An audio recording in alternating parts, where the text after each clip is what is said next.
이제 자 1강 2강으로 나누겠습니다. 자 21절까지 시작. 여호와께서 마므레의 상수리 나무들이 있는 곳에서 아브라함에게 나타나시니라. 날이 뜨거울 때에 그가 장막문에 앉아 있다가 눈을 들어본즉 사람 셋이 맞은편에 서 있는지라. 그가 그들을 보자 곧 장막문에서 달려나가 영접하며 몸을 땅에 굽혀 이르되 내 주여 내가 주께 은혜를 입으사오면 원하건대 종을 떠나 지나가지 마시옵고 물을 조금 가져오게 하사 당신들의 발을 씻으시고 나무 아래서 씻소서. 내가 떡을 조금 가져오리니 당신들의 마음을 상쾌하게 하신 후에 지나가소서. 당신들이 종에게 오셨습니다. 그들이 이르되 내 말대로 그리하라. 아브라함이 급히 장막으로 가서 사라에게 이르되 속히 고운 가루 세 쌀을 가져다가 반죽하여 떡을 만들라 하고 아브라함이 또 가축되어 있는 곳으로 달려가서 기름지고 좋은 송아지를 잡아 하인에게 주니 그가 급히 요리한지라. 아브라함이 엉긴 젖과 우유와 하인이 요리한 송아지를 가져다가 그들 앞에 차려놓고 나무 아래에 모셔서며 그들이 먹으니라.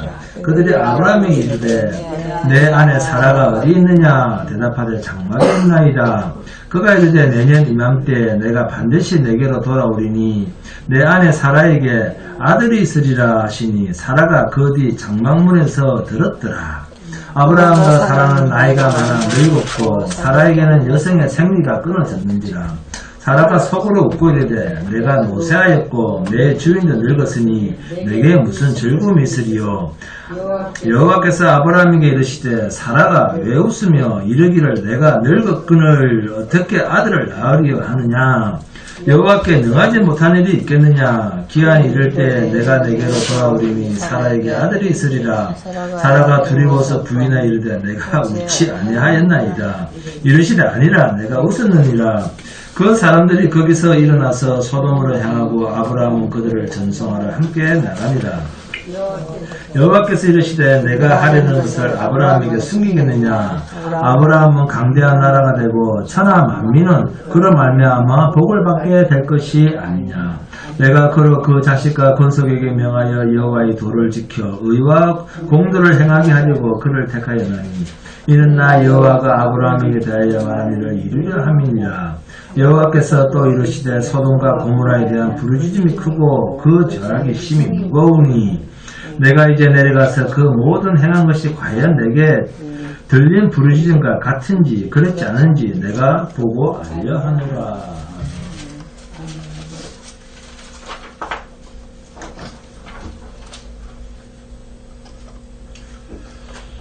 창세기 12장 전체의 내용은 아브라함의 가정에 갑자기 하나님께서 천사들과 함께 찾아오시는 장면입니다. 하나님께서 천사들을 대동해서 오실 때는 목적이 있죠. 소돔, 고모라 성을 멸하시려고 하는 목적으로 오셨습니다. 그런데 찾아오기는 어디로 찾아왔습니까? 아브라함을 찾아옵니다. 네? 이게 과연 무슨 의미일까요?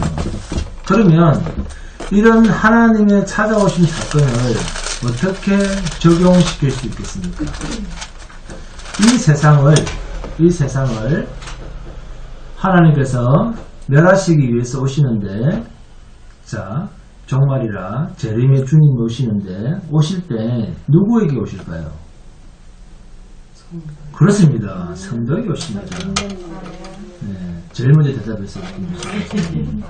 친이라고 다 이야기해놓고 제일 먼저. 여러분이 친이고 김희씨는 친이 아닌가?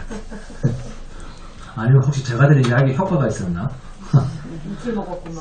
그러니까 이틀 만에 효과가 있는 분이 있네. 자, 초림의 주님도 재림의 주님도 자기 백성을 찾아오십니다.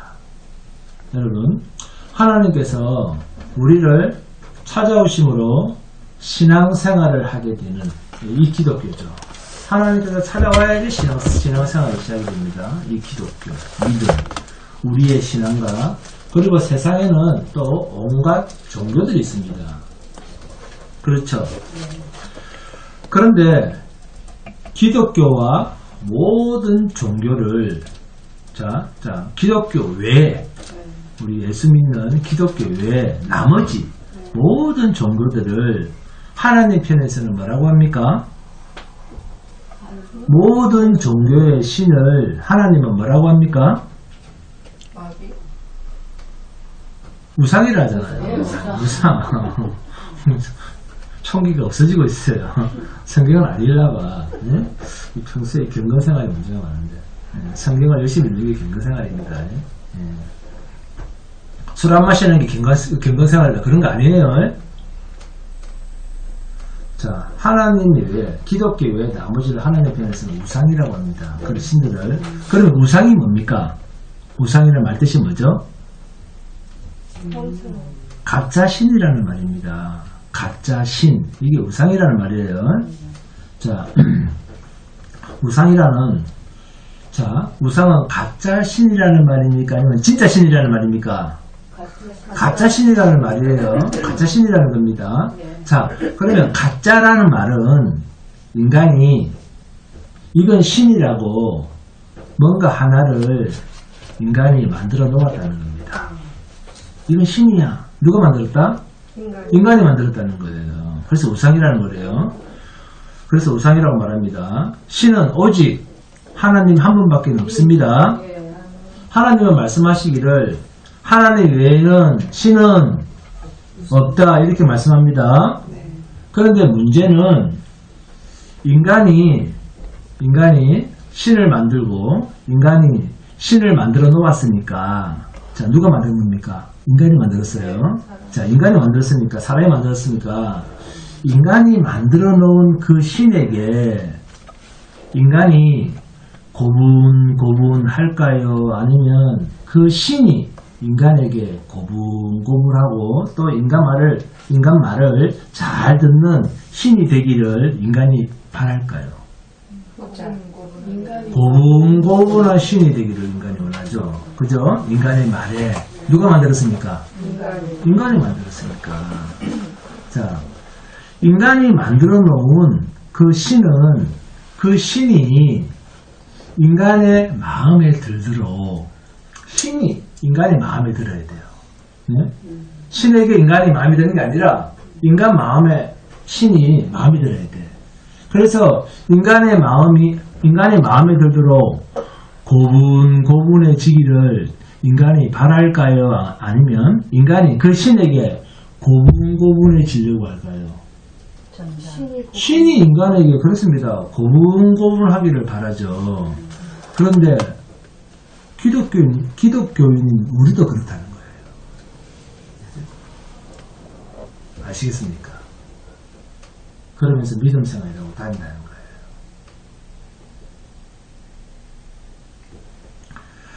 내가 정말로 하나님께서 주신 믿음이 있는지 없는지를 구별하려고 하면 내가 생각하는 대로 잘 되게 해주기를 하나님이 내 생각대로 고분고분하게 말을 잘 듣는 하나님이 되기를 바라든지 아니면 내가 하나님의 생각대로 고분고분해지기를 바라든지 둘 중 하나로 결정을 해보면 하나님이 주신 믿음 안에 내가 있는지 아니면 내가 만든 신인 하나님 앞에 내가 엎드려 있는지를 알 수가 있습니다. 여러분 한번 생각해 보세요. 각자 자신의 믿음을. 이 세상에 있는 모든 종교는 인간이 만든 모든 종교의 신은 만든 인간에게 고분고분해지는 신입니다.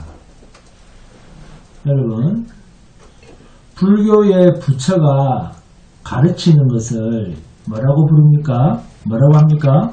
불교의 가르침이 뭐죠? 성불에서 부처가 되었다. 이거 아닙니까?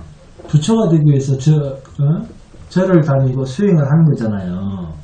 성불에서 부처가 되기 위해서. 성불에서 부처가 되었다. 이걸 뭐라고 하죠?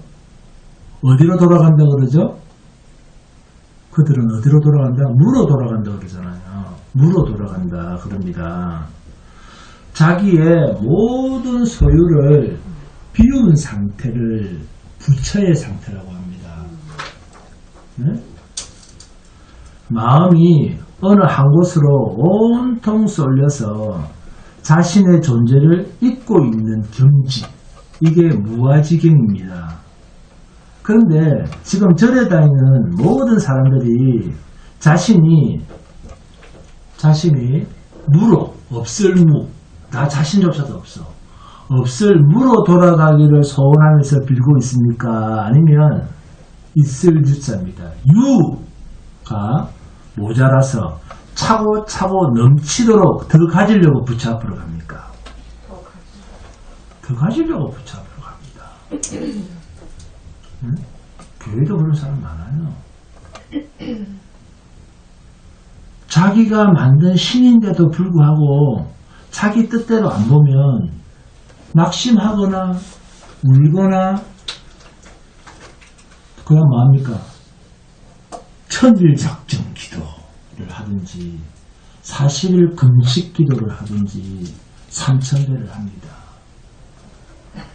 뭘 만들어 놓고? 우상을 만들어 놓고, 네? 부처를 만들어 놓고. 인간들이 그것을 불교라 이렇게 이름을 지어놓고 또 경전, 불경을 만들 때는 그 도가 무아지경이라고 했는데 무로 돌아가지를 않고 계속해서 유 그럽니다. 있을 유. 이 인간들이 가지는 쪽으로 계속해서 부처를 불러댑니다. 그리고 하나님을 불러댑니다.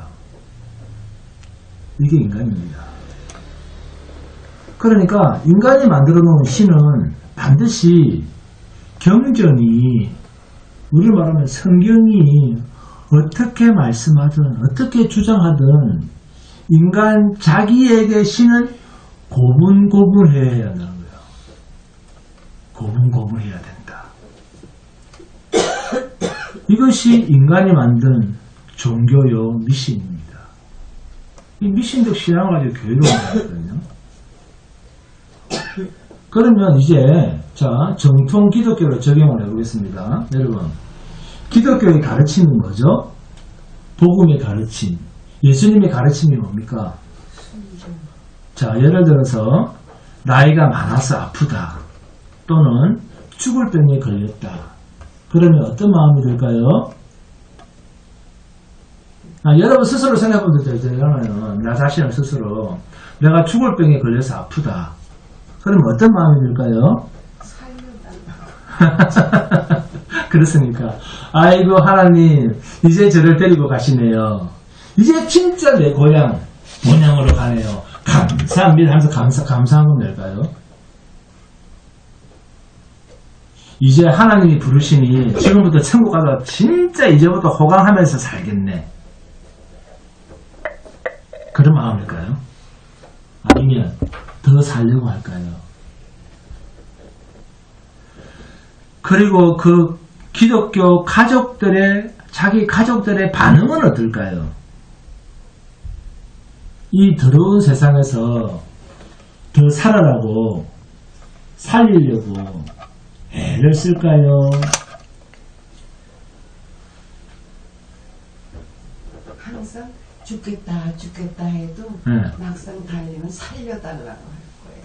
그렇습니다. 사람은 네? 다 그래요. 그러니까 더 살아라고, 더 죄짓고 살아라고. 네? 사는 만큼 죄인데 더 죄짓고 살아라고 살리기 위해서 애를 씁니다. 이 세상에서는 살아도 죄만 짓습니다. 하나님 앞에서 죄만 짓는데 그럼에도 안 죽고 오래오래 살고 싶다. 이게 예수를 믿는다고 하는 사람들의 일반적인 반응입니다. 세상의 모든 신들, 인간은 자기들이 그 신을 만들어 놓고도 그 신에 대해서 초월적 힘을 얻고 싶으면서도 결국 생각은 자기가 그 신을 마음대로 움직이는, 어처구니 없는 바보스러운 종교짓을 하고 있습니다. 이게 죄된 인간들이더라 그 말이에요. 어떤 인간? 타락한 인간들이다 라는 말입니다. 하나님이 인간을 지으실 때는 이런 바보스러운 인간을 만든 게 아니에요. 바보스러운 인간을 지으신 것이 아닙니다. 결국 인간이 하나님처럼 되려고 한 것이 하나님이 눌러놓은 타락, 진노의 자리가 바보스러운 자리입니다. 자기가 만들어 놓은 것도 자기의 의도대로 고분고분하지 못하는 거예요. 신을 만들어 놓고도 그 신의 높은 자리를 인간이 차지하고 싶다는 거예요. 기도라고 하는 이름으로. 결국은 지가 그 신의 자리에 들어가는 거예요. 말하자면 신의 의미가 없는 것이죠. 어딜 가도 교회에 와서 지가 신인데. 오늘날 기독교가 그렇습니다. 기독교라고 하나님을 부르기는 하는데 모두가 자기 생각대로 자기가 만든 우상 하나님을 찾는다는 거예요. 성경에서 나는 이렇다라고 당신님을 계시한 하나님은 어떤 하나님? 스스로 계신 하나님입니다. 그런데 우리는 내가 좋은 하나님을 만들고 찾는 거예요. 과연 내가 원하는 하나님이 성경이 말씀하는 그 하나님의 소원과 일치가 되는가 한번 생각해 보시기 바랍니다. 일치되어 있지 않으면 나는 어떤 하나님을 섬기고 있다? 우상 하나님을 섬기고 믿고 있는 거예요. 인간이 찾아가는 하나님은 어떤 하나님? 우상 하나님입니다. 성경이 말씀하시는 하나님은 절대로 인간이 찾아가서 만날 수 있는 하나님이 아니라고 선언을 하십니다.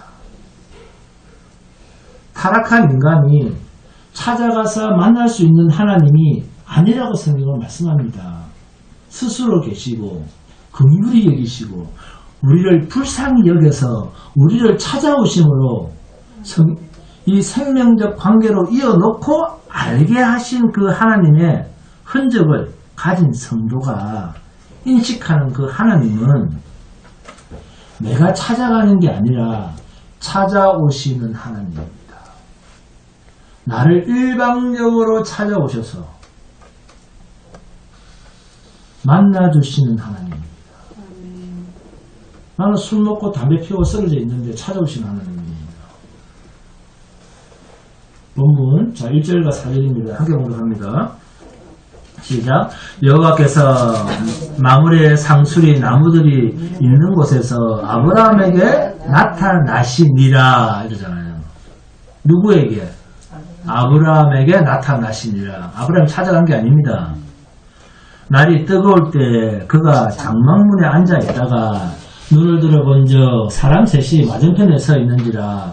그가 그들을 보자 곧 장막문에서 달려나가 영접하며 몸을 땅에 굽혀 이르되 내 주여 내가 주께 은혜를 입어사오면 원하건대 종을 떠나 지나가지 마시옵고 물을 조금 가져오게 하사 당신들의 발을 씻으시고 나무 아래에 씻소서. 본문 3절에 내 주여 그죠? 네 주여 이렇게 또 되어 있으니까 이것도 글자 그대로 읽고 뭐라고 해석하겠습니다 또 사람들. 와 아브라함이 하나님을 한눈에 알아봤다 그럽니다. 그런데 그런 말을 또 속아 넘어가요. 천만의 말씀입니다. 여러분 자기보다 조금 더 나이가 많아 보이거나 나그네거나 자기보다 선생으로 되어 보이거나 하는 사람을 그 당시 사람은 뭐로? 주여라는 말로 일반 명사로 고침을 했습니다. 지금 아브라함은 아주 평범한 상태에서 하나님과 동행한 천사들을 만나고 있습니다. 본문 8절까지 아브라함은 이 천사 이름을 잘 대접을 하고 있습니다. 그런데 9절 이하를 보시면 본문 9절 10절입니다. 그들이 아브라함에게 이르되 내 아내 사라가 어디 있느냐 대답하되 장막에 있나이다. 그가 이르시되 내년 이맘때 내가 반드시 내게로 돌아오리니 내 아내 사라에게 아들이 있으리라 하시니 사라가 거기 장막문에서 들었더라. 이때 아브라함은 무슨 생각을 했을까요? 이런 말 한두 번 들은 것도 아닌데 창세기 17장 5절에서 아브라함에게 하나님께서 이제 후로는 내 이름을 아브라함이라 하지 아니하고 아브라함이라 하리니 이는 내가 너를 여러 민족의 아버지가 되게 함이니라. 또 창세기 17장 5절 말씀을 가지고 창세기 18장 9절에서 또 사라를 찾고 사라라 이름을 부르고 또 10절에서는 내년 이맘때 내가 반드시 내게로 돌아오리니 내 아내 사라에게 아들이 있으리라. 또 이 말씀을 들을 때 이때 아브라함은 말하는 그가 누구라고 생각을 했겠습니까? 10절에서 1인칭으로 내가 반드시 내게로 돌아오리라 할 때 이 1인칭으로 말씀하시는 그분을 아브라함은 누구라고 인식을 했을까요? 그렇습니다. 하나님이시다. 이걸 누가 알게 했을까요? 무엇으로 알게 했을까요? 어떻게 알게 했을까요? 창세기 17장에서 말씀하신 아들을 재차 다시 한 번 더 언급하심으로써 그 말을 듣고 하나님이심을 인식하고 알았다는 겁니다. 즉 하나님께서 알게 하시지 않으면 아브라함이라도 모른다 그 말씀입니다.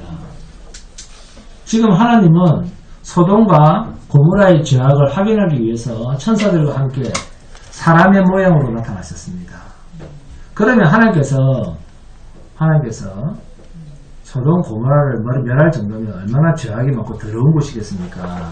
그러나 하나님께서 그런 더러운 곳에 가기 싫으시면 천사들만 보내시면 되는데 아브라함을 찾아오십니다. 이유가 뭘까요? 두 천사가 소돔으로 들어가서 롯을 찾아갔는데 소돔성 사람들이 롯에게 뭐라고 합니까? 너희 집에 찾아온 손님들을 빨리 내놔라. 난리가 났습니다. 창세기 19장 5절을 보시면 상관하리라 라는 말이 나와요. 상관하리라 이런 표현이 나옵니다. 이 표현은 성적인 표현입니다. 여기서 우리는 하나님의 약속이 머무는 아브라함과 하나님의 약속 바깥에 있는 자들이 어떻게 하나님을 대면하는가에 대한 확연히 다른 모습을 대조해서 보게 됩니다. 하나님의 약속이 있는 사람은 하나님인 줄도 알지 못하고 천사인 줄도 알지 못하는 단순히 지나가는 나그네처럼 보이는 사람들에 대해서 어떻게 했습니까? 극진하게 그들을 대접했습니다.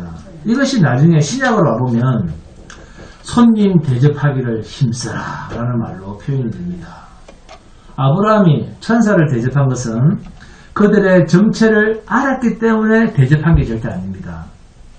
단순한 나그네로 봤습니다. 그런데도 성대한 대접을 하고 있습니다. 본문 6절에서 8절 한 개 공독합니다. 시작. 아브라함이 급히 장막으로 가서 사라에게 이르되 속히 고운 가루 3쌀을 가져다가 반죽하여 떡을 만들라 하고 아브라함이 또 가축대 있는 곳으로 달려가서 기름지고 좋은 송아지를 잡아 하인에게 주니 그가 급히 요리한지라 아브라함이 엉긴 젖과 우유와 하인이 요리한 송아지를 가져다가 그들 앞에 차려놓고 나무 아래에 모셔 섬에 그들이 먹으니라. 네? 이런 말씀들이 히브리서 13장 1절을 보시면 부지 중에 알지 못한 중에 대접했다 이렇게 나옵니다. 아브라함은 천사들을 알고 대접을 한 게 아닙니다. 아브라함은 세 사람을 나그네로 봤습니다. 그리고 창세기 19장을 보시면 소돔성 사람들도 아브라함은 이 세 사람을 이 세 천사를 그냥 지나가는 나그네로 알고 성대하게 대접을 했어요. 이해하셨죠?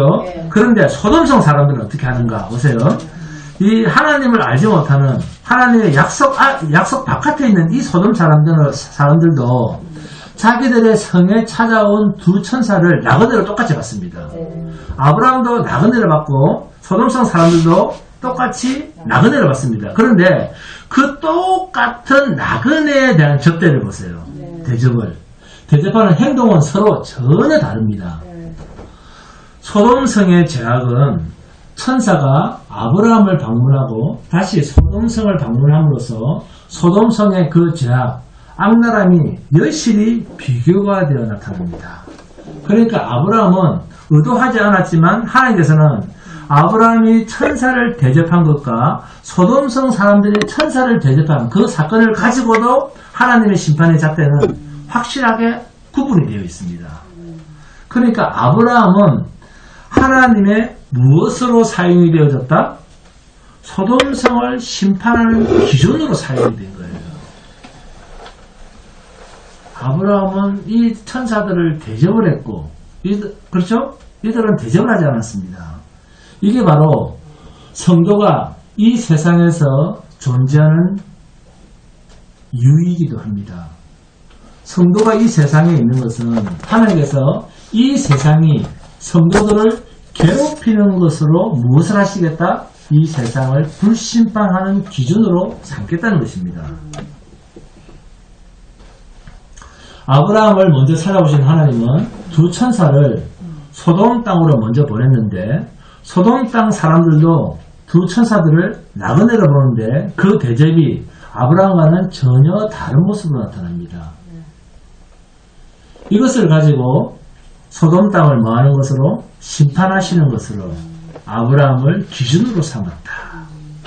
하나님의 일은 인간편에서 하나님의 일을 계획하고 인간편에서 어떻게 만들어서 성취해 나갈 수 없다라는 것을 우리에게 시사해 줍니다. 성도가 이 세상에서 세상 사람들에게 핍박받고 살아가는 것도 하나님의 일입니다. 세상에서 성도가 고난받는 것도 누구 일입니까? 하나님의 일입니다. 자, 에베네셀이 무슨 뜻입니까? 에베네셀의 하나님. 에베네셀은 무슨 뜻이에요? 갑자기 에베네셀 무슨 뜻입니까? 우리는 뭐 대답 안 하죠.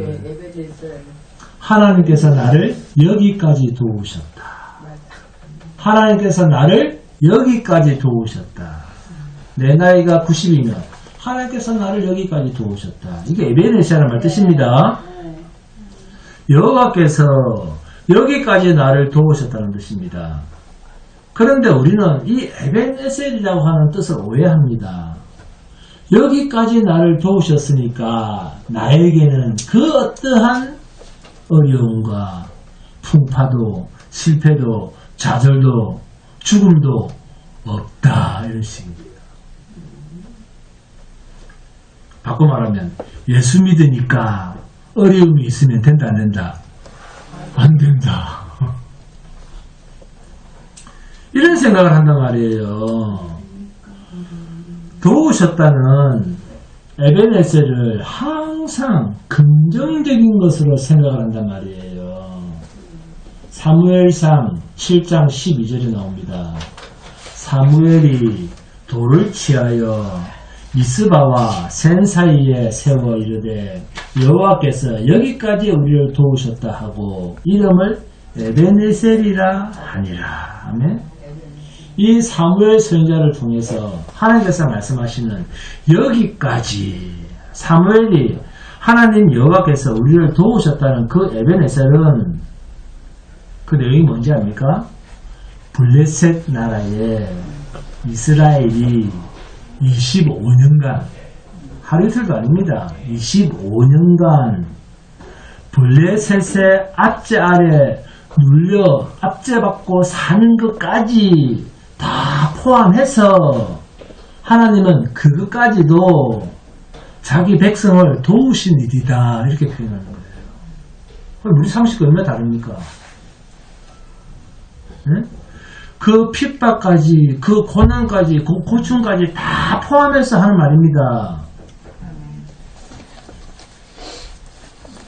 기독교를 제대로 아셔야 됩니다. 저희가 우상 믿고 다니는 사람들 다 기독교인이라 부르면 안 돼요. 그러니까 우리가 생각하는 에벤에셀과 하나님이 생각하는 에벤에셀이 이토록 하늘과 땅만큼 차이가 나잖아요. 에벤에셀, 우리는 하나님이 도우시면 내가 원하지 않는 것도 잘 되고, 응? 내가 원치 않는 것은 또 하나도 없고 전부 좋은 일만 생기고 만사형통 이런 생각을 가지는데, 그런데 하나님께서 우리를 도우시는 것은 우리 생각과는 완전히 다릅니다. 우리 편에서는 실패하고 아프고 고충받고 울고 죽는 것까지 포함한다고 해요. 우리가 죽는 것까지. 갑자기 말기암에 걸려서 죽는다. 교통사고 나서 갑자기 비명 행사한다. 그 죽는 것까지. 우리의 육이 끝나는 것까지 다 포함해서 하나님의 일하심으로, 하나님의 약속, 하나님의 때, 하나님의 일이 이루어지는 것을 뭐라 부른다? 에베네셀이라고 부릅니다. 하나님의 계획이 이루어지는 것, 이게 에베네셀입니다. 그 일을 우리 가운데서 도우셨다, 그 말입니다. 하나님이 계획하신 것을 자기 백성 가운데서 도우신 것입니다. 단지 세상에서 잘 먹고 잘 살도록 도우신 게 아니다, 그 말입니다. 아브라함은 이러한 하나님의 일하심이라고 하는 인생으로 자신의 인생을 잃지 않고 살았습니다. 이게 믿음 생활이요, 신앙입니다. 술 안 마시는 게 믿음의 장분, 그게 아니고. 언제까지 그것을 신앙으로 여기고 짓거리고 다니는데. 여러분, 선한 선생이요, 선한 인간은 하나도 없는데? 선하지 않다는 말은 무슨 말입니까? 예수님과 니고데모의 대화 아시죠? 선한 선생님이요, 선한 사람 하나도 없는데? 의인은 없나니 하나도 없는데 이 세상에는? 그러면 선하지 않다는 말은 무슨 말입니까? 영생할 수 없는데 그 말이에요. 천국 갈 수 없는데 그 말이에요. 하나님 나라에 갈 수 없는데 그 말이에요. 영생과는 상관없는 존재인데 그런 말이라니까요. 히브리서 13장 2절입니다. 손님 대접하기를 잊지 말라. 이로써 부지정에 천사들을 대접한 이들이 있었느니라. 이게 누굽니까? 아브라함입니다. 아브라함을 두고 한 말입니다. 지금 나그네를 대접한 아브라함의 모습을 히브리서는 손님 대접에 힘써야 한다는 교훈으로 말하고 있습니다. 그런데 이 말은 단지 손님을 대접하면서 천사를 연결한 것으로 보면 손님을 단순히 뭐로만 보지 마라? 손님을 단지 손님으로만 보지 마라. 이 말을 하고 싶은 거예요. 손님 대접하기를 잊지 말라는 이 히브리서 기자의 말씀을 통해서 하나님께서 우리에게 말씀하고 싶으신 것은 단순히 그 사람이 그냥 손님이 아니다 라는 말은 결국 우리에게 하나님이 주신 믿음이 있는가 없는가를 확인하는 증거로 하나님께서 보내셔서 우리 앞에 세운 자를 성경은 뭐라고 한다? 손님이라고 부르는 거예요.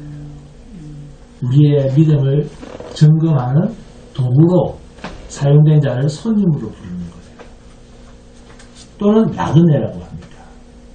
즉 나에게 하나님께서 주신 믿음이 있는가 없는가를 확인하려고 하는 구실로서 그 사람을 내 앞에 두었다, 보냈다 그 말입니다. 단지 손님 대접이 목적이 아니고 하나님은 우리에게 하나님이 준 믿음이 나에게 있는가 없는가를 확인하려고 한다는 것입니다. 무엇으로? 손님 대접하는 것으로. 마태복음 25장 40절입니다. 임금이 대답하여 이르시되 내가 진실로 너희에게 이르노니 너희가 여기 내 형제 중에 지극히 작은 자 하나에게 한 것이 곧 누구에게 한 것이라? 그렇습니다. 내게 한 것이라. 내게 한 것이니라 하시고 지극히 작은 자가 누굽니까? 예수님이다. 그런 말씀이 아니고 지극히 작은 자라는 말은 아주 낮은 자, 세상적으로 비천한 자라는 말입니다. 예수님과의 관계를 확인하시겠다는 겁니다. 그 작은 자를 통해서 그 사람을 어떻게 대하는가를 보면서 예수님은 나와 어떤 관계로 계시는 분이신가를 하나님이 확인하겠다는 겁니다. 왜요? 예수님이 이 세상에서 뭐 할 자로? 버림받을 자로 오셨거든요. 그래서 이사야서 53장에서 흠모할 만한 것도 없고 마른 땅에서 나온 연한 순 같고 사람들에게 실어버린 바 된 것 같이, 그런데 그 주님을 영접하는 것으로. 이런 사람 누가 영접합니까? 아무도 안 하잖아요. 누가 대접합니까? 아무도 안 하잖아요. 그런데 그 주를 주여 라면서 그 손님을 불러서 대접하는 것으로 하나님께서 약속을 담아둔 자인 것을 확인하겠다는 겁니다. 그러한 낮은 자를 영접하는 것으로 하나님께서 주신 믿음을 뭐 하시겠다? 확인시키겠다는 것입니다. 천사가 아브라함을 찾아왔을 때 나그네가 아닌 초라한 모습이 아닌 대단한, 그야말로 번쩍번쩍 위대한 지도자, 왕의 모습처럼 나타나실 수도 있잖아요. 하나님은 천사들을 대동하고. 그럼에도 주님은 나그네의 모습으로, 흐름한 모습으로 그냥 보찜지고 횡하니 지나갈 것 같은 그러한 자의 모습으로 왜 아브라함에게 찾아오셨을까요? 번쩍번쩍 나타나십니다. 우리가 좋아하잖아요. 번쩍번쩍. 까르띠에 어디가 까르띠에.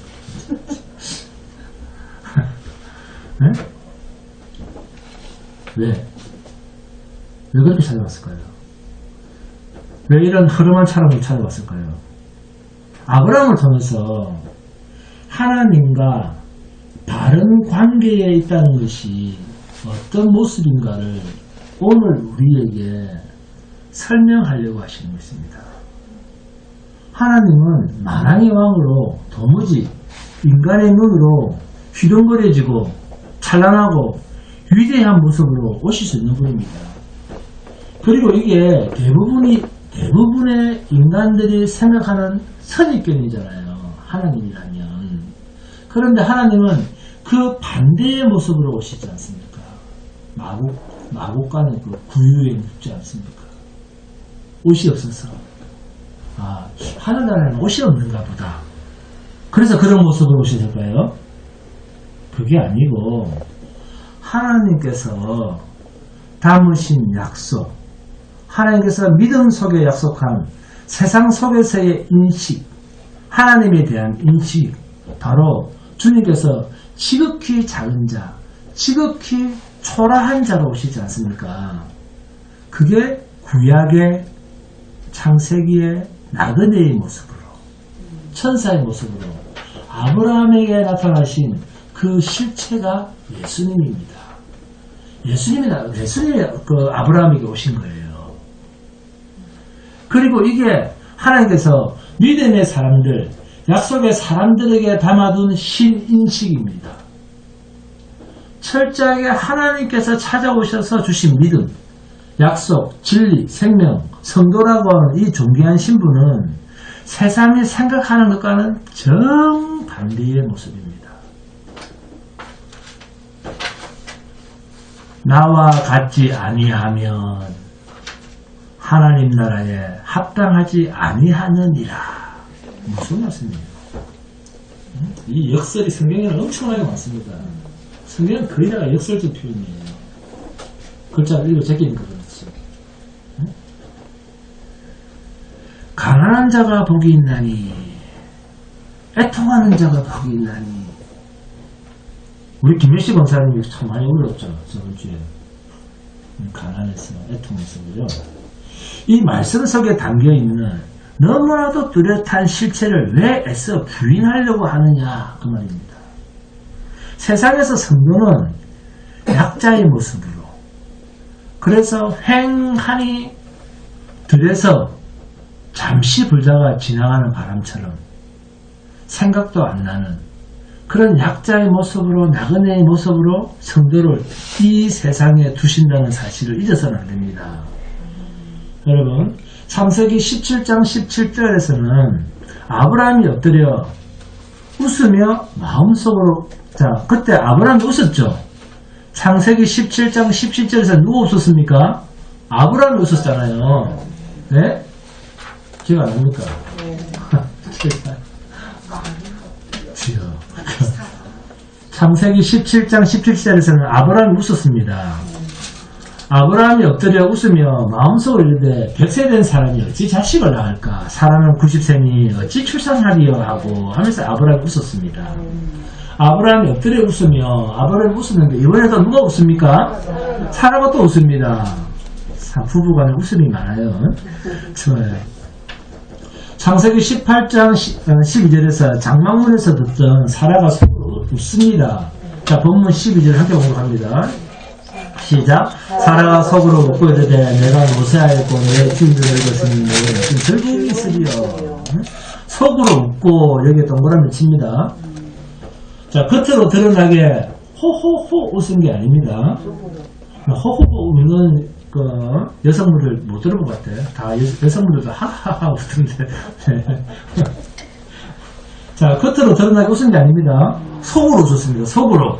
그죠? 웃음 소리가 사랑기에 들렸겠습니까? 안 들리죠. 그런데 하나님은 본문 13절에서 여호와께서 아브라함에게 이르시되 사라가 왜 웃으며 이르기를 내가 늙었거늘 어떻게 아들을 낳으리요 하느냐. 아브라함에게 말씀하시기를 사라가 웃는다 지금. 내가 늙었거늘 어떻게 아들을 낳으리요. 미안해 사라가 이렇게 말한다 아브라함아. 그러자 본문 14절에서 여호와께 능하지 못한 일이 있겠느냐. 아멘이죠 정말. 네? 여호와께 능하지 못한 일이 있겠느냐. 기한이 이를 때 내가 내게로 돌아오리니 사라에게 아들이 있으리라. 사라가 웃었음에도 불구하고 하나님은 분명한 당신의 약속을 재차 천명하십니다. 여러분 이것이 자 여기까지 장면이 오늘날 우리에게 어떤 의미가 있을까요? 하나님은 이미 아브라함에게 말씀하셨고 그런데 아브라함은 말씀하시는데도 웃었어요. 믿지 않고 웃었어요. 사라도 웃었어요. 그럼에도 믿음을 하나님은 더해 주십니다. 믿음을 더해 주시는 말씀을 해 주십니다. 본문 14절이죠. 여호와께 능하지 못한 일이 있겠느냐 이렇게 믿음을 더해 주시죠.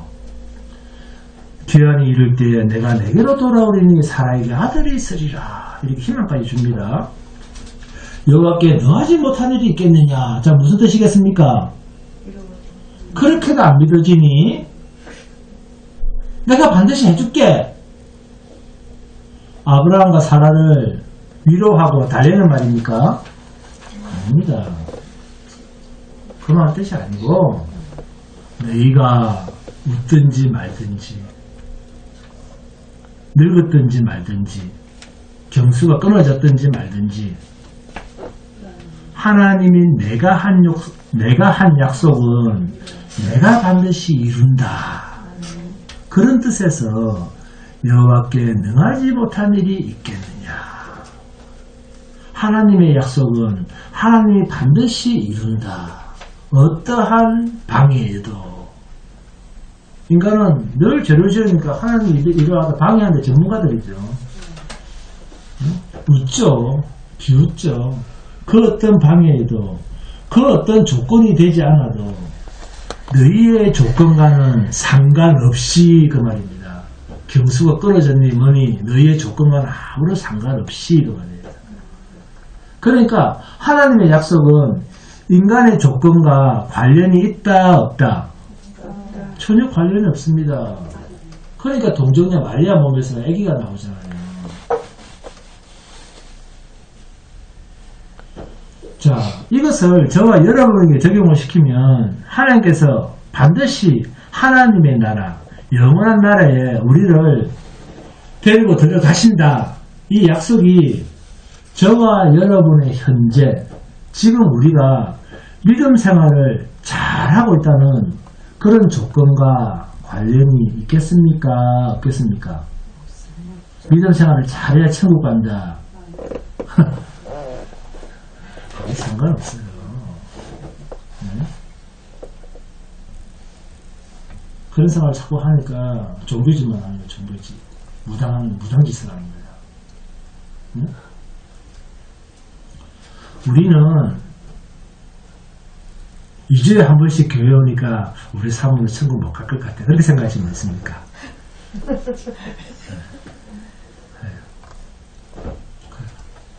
우리 중학교에 그런 사람 없겠죠? 네.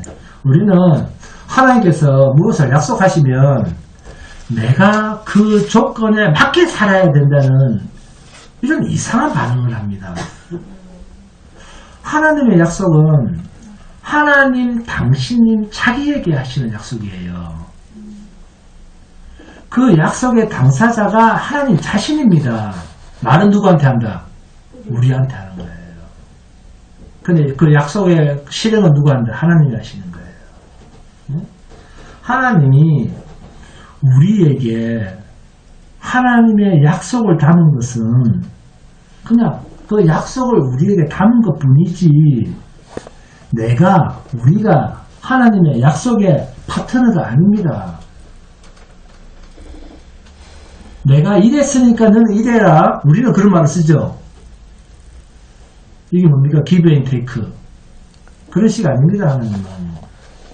모든 조건은 하나님 자신이 다 가지고 계십니다.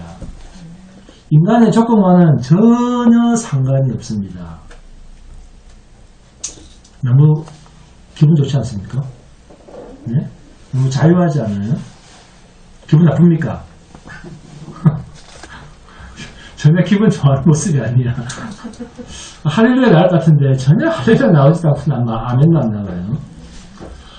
모든 사람은 죄와 허물로 인하여 진노의 그릇으로 다 쓸모가 없습니다.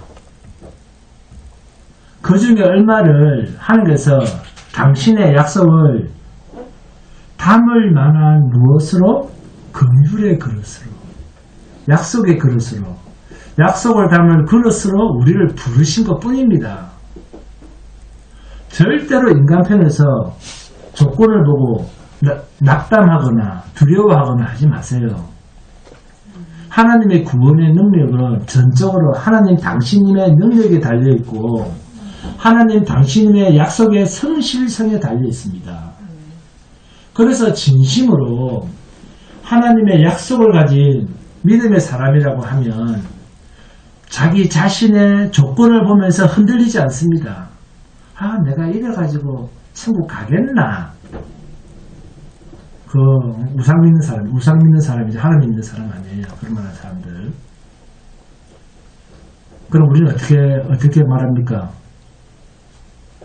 내 모습 이대로니까 하나님이 할 수밖에 없지. 우리는 그러는 거예요. 우리 중앙교 성도는 내 모습 이대로니까 하나님이 해 주실 수밖에 없지 뭐. 아멘? 이게 믿음입니다. 이게 은혜라는 말이에요. 은혜라는 말 뜻 아시겠습니까? 내 꼬라지가 이것밖에 안 되니까 하나님 당신이 이루셔야지.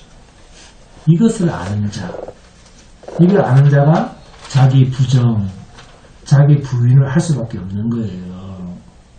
성도는 내게 은혜가 있을 구석이 없다. 나는 은혜 받을 자격이 없다. 나를 믿을 수 없다.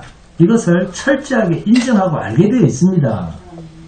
주님의 십자가 앞에서 나는 살았다고 여기는 사람, 그래서 자기가 거룩한 행실을 할 수 있다는 사람, 이런 사람은 종교인이지 절대로 믿음 안에 있는 사람이 아닙니다.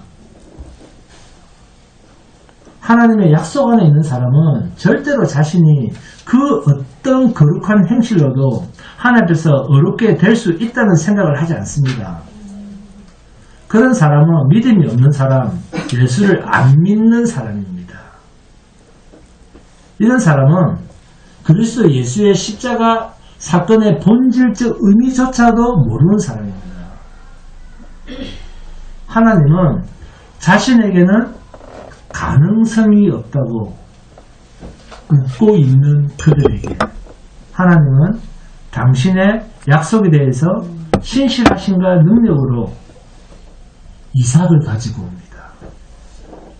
그래서 그 이삭은 자신들이 낳은 자식이 아니고, 왜 김수도 다 꺼내줬고 널 애를 낳을 능력이 없는 상태에서 낳았으니까 이건 내 자식이 아니구나 인정이 되는 거예요. 이 이삭은 우리가 낳은 자식이 아니고 뭐요? 약속의 자녀입니다. 약속의 자녀로 태어나는 거예요. 성령으로 잉태된 자의 그림자입니다. 이삭이 예수 그리스도의 그림자다 그 말씀입니다. 하나님은 아브라함을 택하시고 아브라함에게 말씀하신 약속을 다 이루려고 합니다. 본문 19절입니다. 내가 그로 그 자식과 권속에게 명하여 여호와의 도를 지켜 공의와 정의를 행하게 하려고 그를 택하였나니 이는 나 여호와가 아브라함에게 대하여 말한 일을 이루려 함이니라. 아브라함에게 말한 일, 그게 뭐죠? 네? 아브라함에게 말한 일, 이게 뭡니까?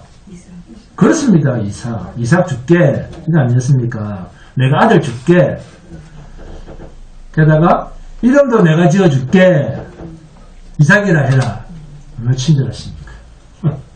그저 디테일하시죠. 하나님은 섬세하십니다. 하나님은 섬세하십니다. 네? 친밀하고 참 섬세해요. 어떻게 그렇게 하는지 모르겠어요. 네. 하나님 능력은 너무 친밀하고 섬세해서. 자, 아브라함을 19절입니다. 내가 그로 그 자식과 권속에게 명하여 여호와의 도를 지켜 공의와 정의를 행하게 하려고 그를 택하였나니. 결국 아브라함은 하나님의 뜻대로 삽니까? 아니면 자기 뜻을 이루려고 합니까? 본문 19절입니다. 내가 그로 그 자식과 권속에게 명하여 여호와의 도를 하면 내 뜻을 지키고 내 진리를 지키고 나의 공의와 나의 정의를 행하게 하려고 그를 아브라함을 택하였나니. 자기의 뜻대로 자기 좋은 대로가 아니라 하나님의 뜻대로 살아가야 할 사람으로 누가? 하나님께서 아브라함을 불렀다 그 말씀입니다. 그러면 성도인 우리는요, 내 뜻대로 살아줄 것 같습니까? 우리 김혜식 목사 방 3칸 화장실 2개 다 달린 거 그렇게 평생을 두고 기도했는데 지금 못 이룬 것 같아 보니까. 네? 내 뜻대로 안 되는 거예요. 네? 저도 보니까 지금까지 그 화장실 2개 달린 방에서 살아본 적이 없네요. 여기 2개 달렸어요. 화장실 있어요. 여기 있는데. 교회 안에 있네요. 네. 화장실 2개 달려있네. 네.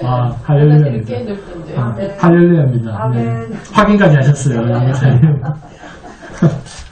우리 김혜식 목사 교회에서 당장 사세요. 소원이 바로 이루어집니다. 네. 성도는 내 뜻이 이루어지는 자가 아닙니다. 하나님의 뜻이 이루어지는 자입니다. 그래서 뭡니까? 성도는 하나님의 뜻이 이루어지는 자니까 뜻이 하늘에서 이루어진 것 같이 땅에서도 이루어지다. 아멘? 그래서 성도는 하나님의 약속이 이루어지는 자라고 하는 당당함과 자유함이 있어야 됩니다. 좀 자유를 누리세요. 제가 너무 지나치게 자유를 누립니까? 저는 좀 지나치게 자유를 누리는 것 같아요. 가보니까. 이삭을 바쳤다. 그러니까 이걸 또 뭐라 그럽니까? 설교 그동안 많이 들었잖아요. 이삭을 바쳤다 그러니까 아브라함의 섬김, 아브라함의 헌신 그럽니다. 절대 그런 거 아닙니다. 이 하나님의 약속 때문에 믿음 안에서 이삭을 갖다 바치는 거예요. 이 하나님의 약속이 있었기 때문에, 내 자식이 아니기 때문에, 하나님의 자식이기 때문에 갖다 바치는 거예요. 하나님의 뜻이 바치라고 하시니까 바치는 거예요. 아브라함과 사라는 하나님의 전지전능 앞에서, 전지전능하심 앞에서 뭐 하는 자? 이렇게 갖다 바쳐도, 네? 하나님의 전지전능하심 알고, 이거 내 몸에서 난 자가 아니네? 하면서 갖다 바쳐도, 여전히 아브라함은 어떤 자입니까? 아브라함과 사라는 여전히 웃는 자입니다. 웃는 자. 웃고 있는 자. 자기 조건을 바라보면서 하나님의 일을 웃고 있는 자. 그게 아브라함과 사라예요. 육으로 보면. 여전히 웃고 있는 자. 이꼬르 나 이렇게 하셔야 됩니다.